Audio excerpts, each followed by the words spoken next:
دیوانی سالم.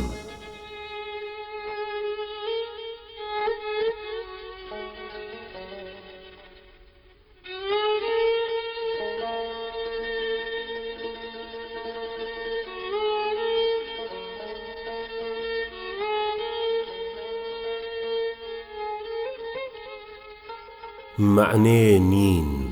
وەکو یەک، شەرحی من و دڵبەری من، قەتڵی من سیحەتی ئەو، شەکوەی ئەو دەفتەری من. خوێنی زەرفی بەدەنم موشکە لە تاواگری غەم، دڵی من مەجمەری ئەو، دووری ئەو ئاگەری من. ڕستەی زەوق و ئەلەم دێتە مقابل بە ویساڵ، دڵی من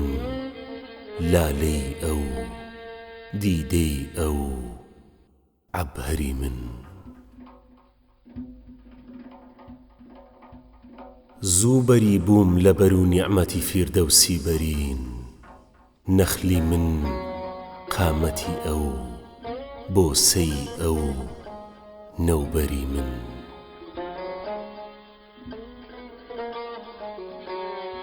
ڕەبتی ئاب و سەمەکن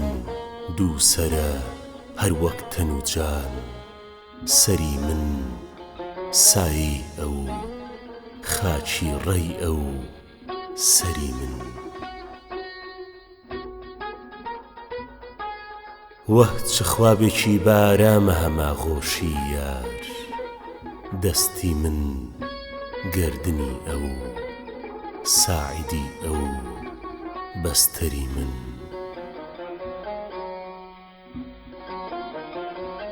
لە نیگاهی دوو تەرەف تیرە و لامع پەیدا، چێرەی من شەوی ئەو، گەردنی ئەو گەوهەری من. نامەوێ شادی خۆم، شادی جانانە بەسە، زەوقی من غوسەی ئەو، ڕەونەقی ئەو جەوهەری من. حەقی تەڵخی فیراقم لە ویساڵا دەستکەوت،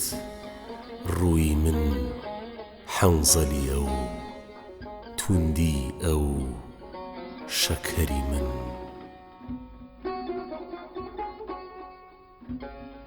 کوشتنم قیمەتی وەسڵێکە گەر بێ حازر، لەبی من بۆسەی ئەو، خەنجەری ئەو حەنجەری من. سەقەر و باغی ئیرەم دوورە بەیەک بن سالم، بۆنی من دۆزەخی ئەو، بۆسەی ئەو کەوسەری من.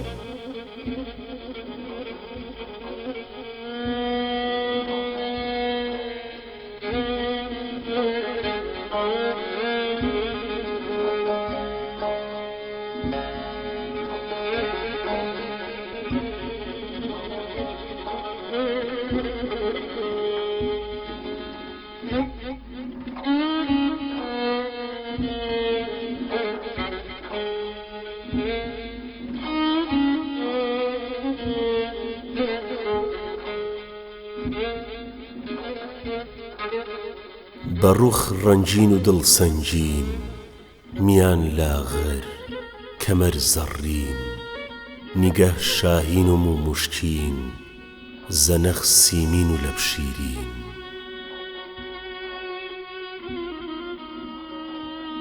لەبت شەکەر خەتت عەنبەر، موژەت خەنجەر قەدت عەرعەر، لە عیشقت دڵ وەکو بولبول، لە ڕووتا گوڵ وەکو گوڵچین. سەهی قامەت قەوی شەوکەت، قەمەر تەڵعەت مەلەک خەسڵەت، کەمان ئەبروو نیگە ئاهوو، فەرەنجی خووی موو موشکین. بەڕوخ وەک شەم بە ئەبرۆ خەم، سیاه پەرچەم لە من بێغەم گوارەی تو کە هاتوو چوو مقارین بوومە و پەروین بەچین زوڵفت ئیحاتەیدا وەکو سونبول لە دەوری گوڵ بە موو هەرسوو لە ڕێگەی موو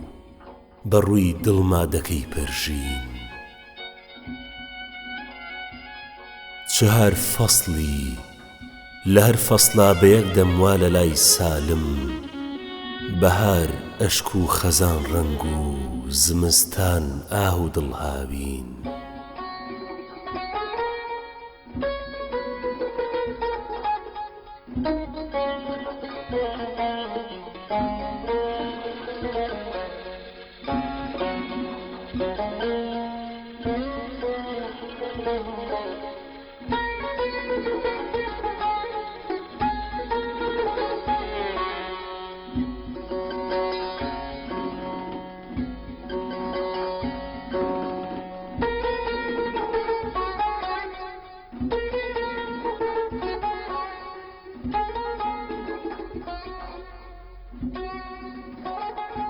لە گریان چوو هەمیسان خاومەم شەو بە خوڕ خوێن دێ لە چاوی چاومەم شەو بە ناسۆر کەوتەوە دیسان برینم سەری کرد باز لە جەیز و خاومەم شەو شەرارەی ئاگری دووری بەتاوە عیلاجم کەن دەخیل سوتاومەم شەو نیشانەی مەرگمە تەحقیق دەزانم لەسەر ڕوو زاهیرە جواناومەم شەو لە دڵ سۆز و لەسەر شۆڕ و لە چاو خوێن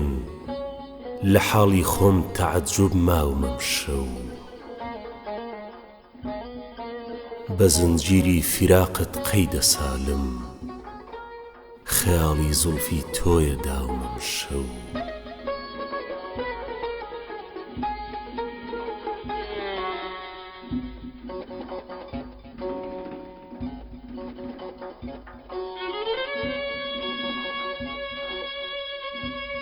هەمیسان ڕۆح لە تەن بێزارم شەو لە دڵما باس خەیاڵی یارم شەو لە چیهرەم شێوەی عیبرەت زۆرە برای یەکدڵ لە من نەغیارم شەو لە ئاهی سەردیەخی بەست ئەشکی گەرمم موژەم یەک یەک دەڵی بزمارم شەو لە دەوری نوقتەی خاڵی لەبی یار خەیاڵی دڵ دەڵێی پەڕگارم شەو ئەنە دولبەر دەڵێ دڵوا لە سینەم وەکو مەنسوور سزای سەردارم شەو وەها بێ ئیختیار کەوتومە شیوەن لە ناڵینم ڕەفیق بێزارم شەو بە بادی لەعلی لێوی ئاڵی دڵبەر سروشکم شێوەی گوڵنارم شەو نیهالی شادمانیم ڕیشەکەن بوو درەختی میحنەتم پڕبارم شەو خەیاڵی نێشی موژگانی دڵارام لە دڵما یەک بە یەک سوفارم شەو طەبیبی دەردی من یاران خەبەرکەن بڵێن سالم لە غەم بیمارم شەو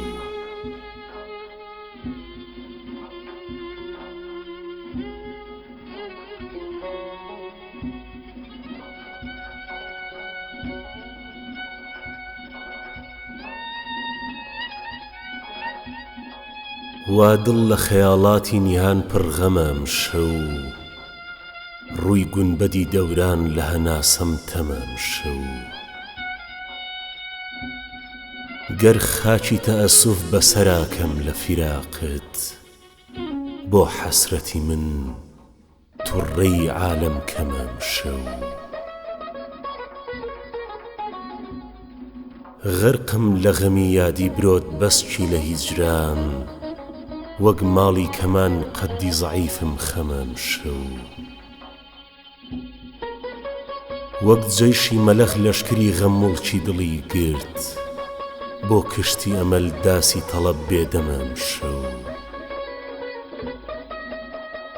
ها سینە و ئەشک و دڵ و غەم بێنمە حیمایەت بوریان و کەباب و نەمەک و سفرەمام شەو وەک خاتەمی تۆ نەقشە لە جێی ناخونی حەسرەت ئەم زەخمە لە شەوقت کە لە ڕووی سینەمام شەو معلومە کە گریەم لە هەوای کەعبەی ڕووتە بەم ئەشکە لە دیدەم کە دەڵێی زەمزەمام شەو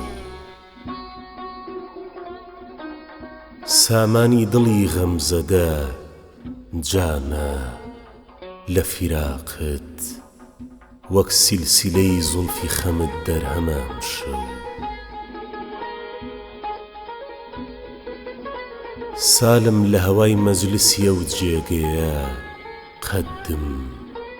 وەک بەربوتونەی تا بە سەحەر ناڵەمام شەو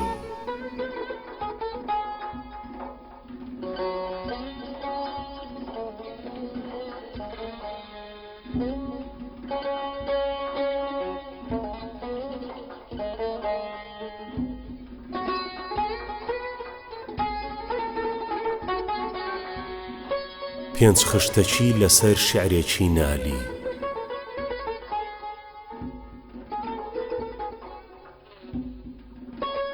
ئەی حارس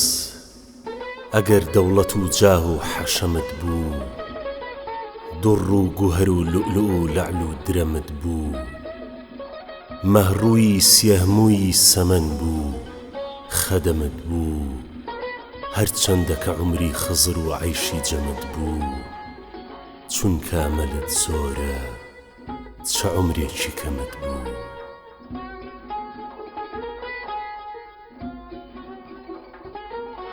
گاهێ بە دوعا ڕوودەکەیە قیبلەی حاجات گاهێ لە ڕەعیەت دەبیە مەرجی مفاجات ناکەی بە ئەبد قەد لە دڵا فیکری مکافات ئەی جامیعی دنیا و قیامەت بە خەیاڵات ئەو ڕۆژە کە ڕۆیی نە ئەوت بوو نە ئەمت بوو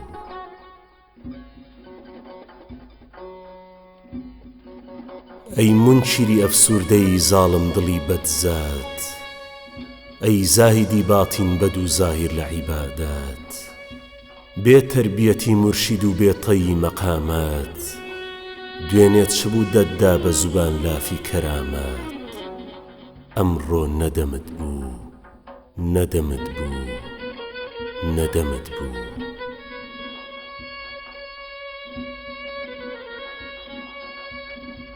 ئەوەڵ فەرەحی دا فەلەک ئاخر غەمی هێنا گوم بوو لە دەهەن خەندە و دڵ ماتەمی هێنا باقڵ دەمی مەرگە کە هەناست کەمی هێنا عومرت نەفەسێکی کە هەموو عالەمی دێنا بمرە لە غەمیدا کە هەموو سەرفی غەمت بوو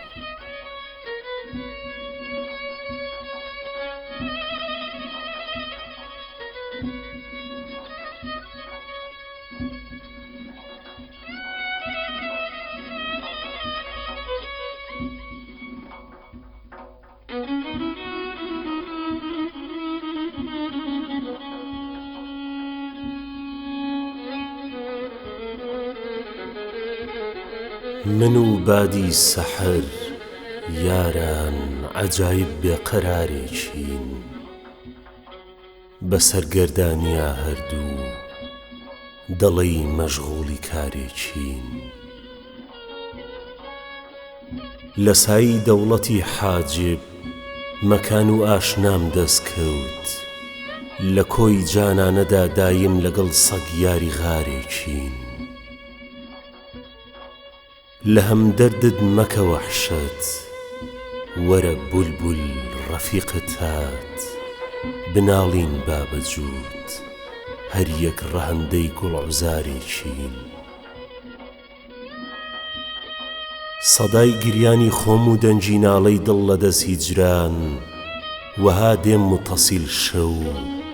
هەر دەڵێی زەنجی زەوارێکین. تەنی زار و ڕوخی زەردم لە حورمەتدا خەس و پووشن لە مەدی مەوجی بەحری لوتفیارە بەرکەنارێکین. لەگەڵ زاهید بە تەقدیری فەلەک هەرگیز جودا نابم لە قوربی غەیرە ڕەغبەتدا بە میسلی سیر و مارێکین. ستادەم خۆم و جان و دڵ بە سالم وەختی ڕابووری لە ڕێگەت نەقد دەرکەف بۆ نیسارت ئینتیزارێکین.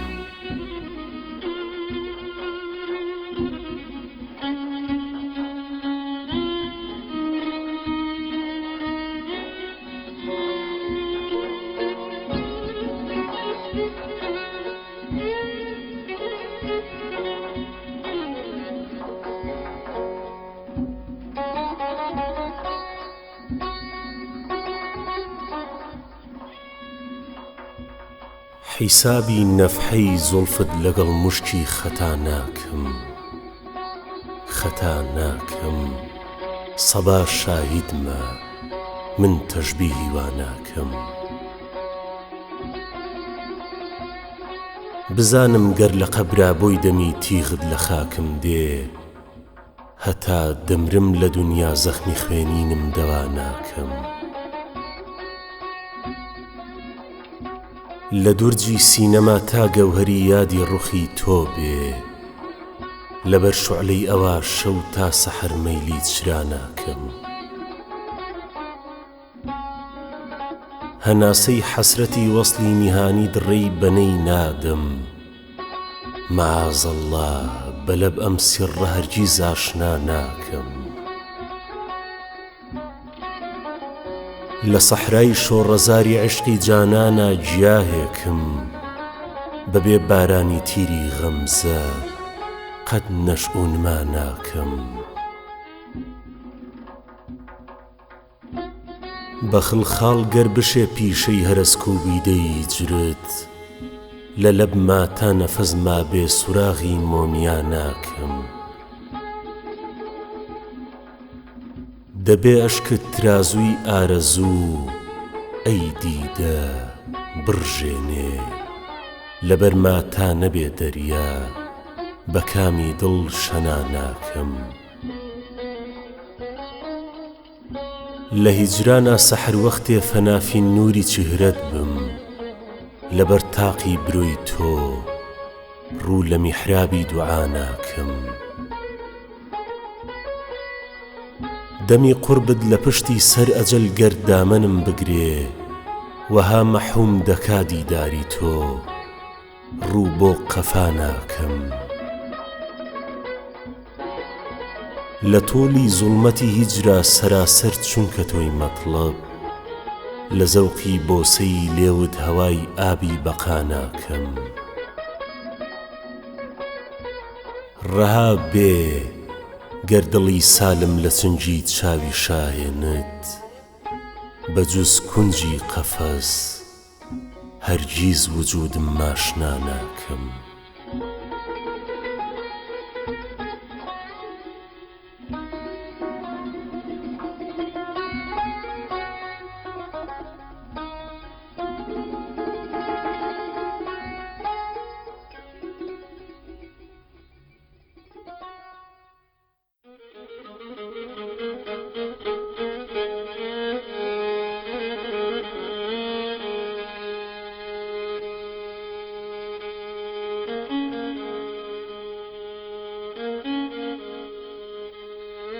لەسەر ڕوودانەی خاڵت بە فەنداناوە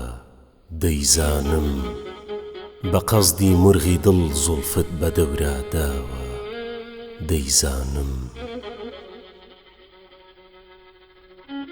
خەریکی دڵنەوازیمی بە چاوی مەرحەمەت زاهر نیهانی بۆ سرم تیغی برۆت ساوداوە دەیزانم گران خێزی لە ڕەفتارە بەهانەت عوجب و تەمکینە بە باڵاتە لە جێسوو ئەژدەها ئاڵاوە دەیزانم سیاه دڵ مردمان چ بکەم لە شەرعا شاهیدی نادەن دزینی دڵ لە سینەمدا فتووری چاوە دەیزانم وەکو سینەم دەبێت تێک چێ لە هەرجێ دڵ قەراری بێ لە زوڵفا شیانی بەست بێ شێواوە دەیزانم لە ڕووی بەرقی تەجەلی حوسنتە موشکیل دڵم ما بێ مجەسەم گەر لە سەنجی خارە بێ سوتاوە دەیزانم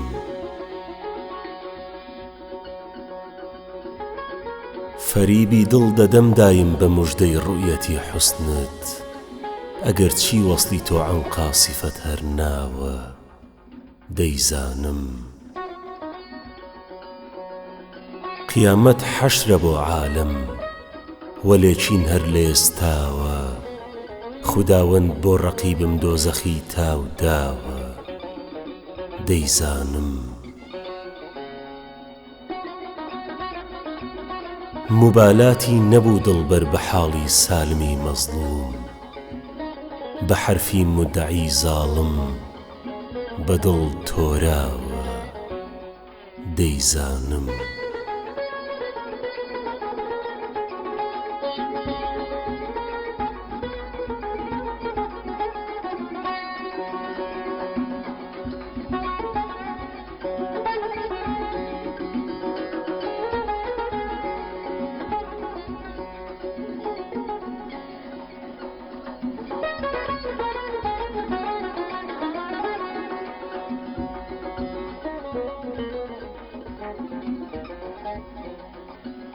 طريقي عشق دەربەردەم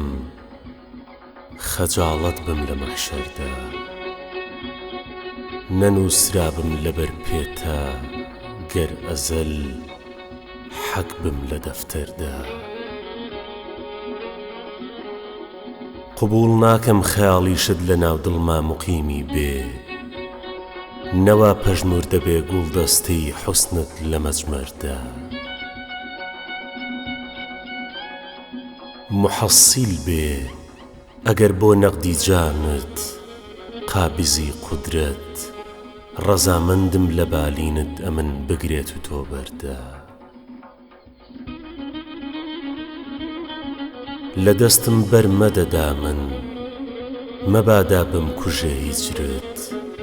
چ حاجەت خوێنی ناحەق دامەنت بگرێ لە مەحشەردا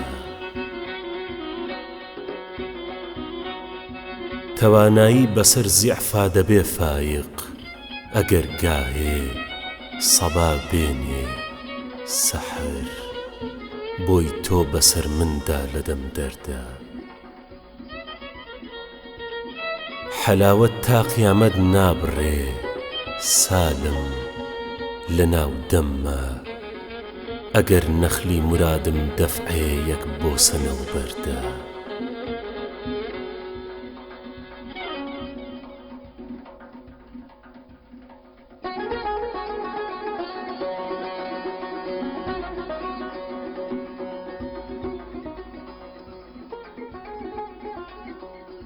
وەک دوڕ و عەقیق نەخشە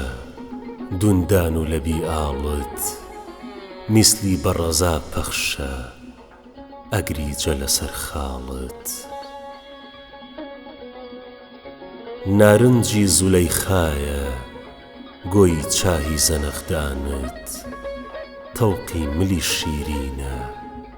پاوانە و خرخاڵت پەنجەد لە حەنا مەگرە سوورێکی تەڵەق ڕەنگە خوێنی دڵی من ئاڵە بۆ پەنجەی شمشاڵت بەخ بەخ لە قەدی سەرود چەند دڵبەر و مەوزونە سەیری کە چ شیری نەفێست و گوڵی دەسماڵت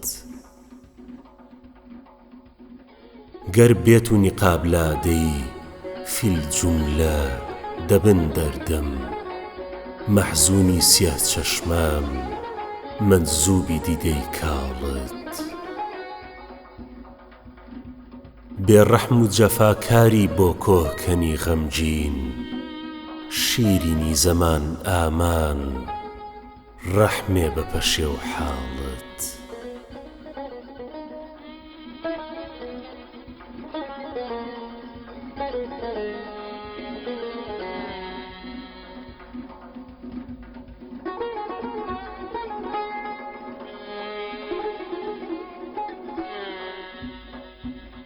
تاڵانی سەر و ماڵم چاوی ڕەشی فەتانت پابەندی دڵ و دینم جێسووی پەرێشانت وەک خەنجەری زیل جەوشەن تا ڕۆژی حەشر دەتچێ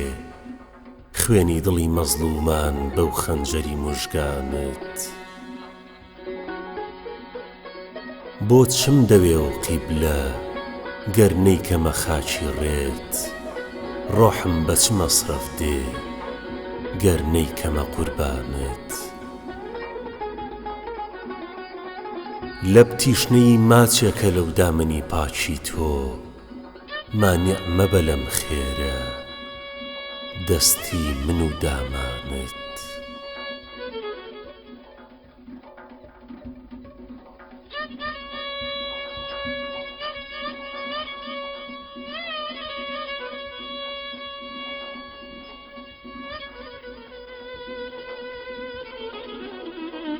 ڕای گرد بەستەم دیسان چاوی ڕەشی فەتانت بۆ قەلبی دڵی زارم سەف سەف سەفی موژگانت ئاشوفتەجی دەوران کولەن لە دڵم قەیدە سەودایی پەرێشانم بۆ زوڵفی پەرێشانت تیری موژە قاتیلمە خۆ دوور بە لە نەزدیکم وا چاکە نەبێ خوێنم ئالوودە بە دامانت دڵ ساچینی جێسووتە ڕەهجۆیە لە ناو زوڵمەت تا ئابی بەقاما بێ لەو چای زەنەخدانت 2 هەفتە مەهی من تۆی 2 هەفتێ مەستوری بێ چاچی نیقاب لادە بۆ عاشقی حەیرانت بەدگۆ بە بەدی کردمت بەدنامی هەموو عالم سالادە لە منی تر تو مەصحەف و ئیمانت وەک بولبولی شۆریدەم بۆ لێوی وەکوو غونچت پەروانەی بێپەروام بۆ عارزی ڕەخشانت سا حرفی دوعاخوانت گوێ بگرە بڵێ ئامین جان و دڵی سالم بێ قوربانی دڵ و جانت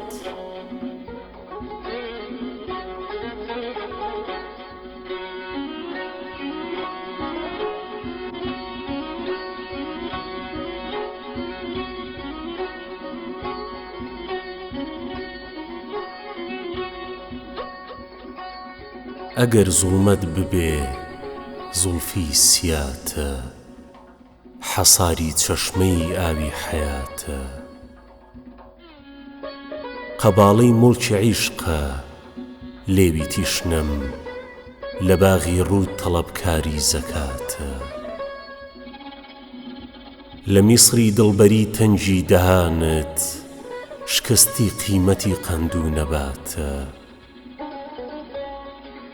بە حەڵقەی کوفری زوڵفت تێکەڵە دڵ دەسا هەڵسە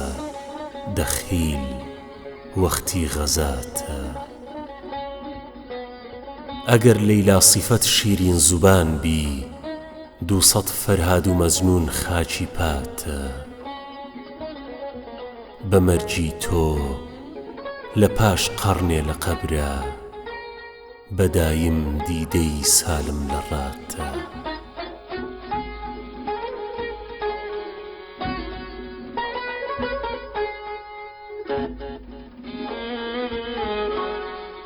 Thank you.